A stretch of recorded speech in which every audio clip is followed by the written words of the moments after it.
Bem-vindos ao Entretenimentos Diversos. Vamos ver a origem dos cupcakes. Atenção, o vídeo é meramente informativo. Muito apreciado, o cupcake é um pequeno bolo que se destina a servir somente uma pessoa.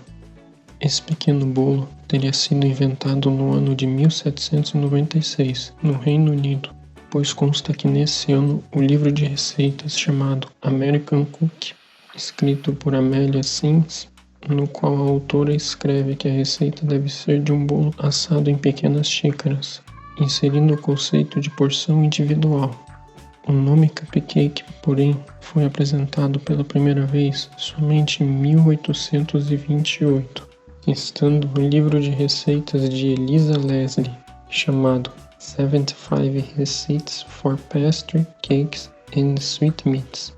Este nome foi dado não por causa do recipiente em si, mas por causa da medida da xícara, que expressava a ideia de unidade. Antes de 1828, eles eram chamados de Fairy Cake, bolinho de fada. Curiosidades.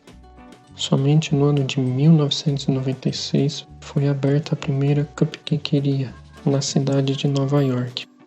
Muitas pessoas confundem cupcakes com muffins, mas eles não são a mesma coisa, sendo que os cupcakes possuem uma massa mais leve, parecida com a de um bolo macio. Já o muffin é mais denso e mais difícil de esfarelar. Gostou deste vídeo? Comente.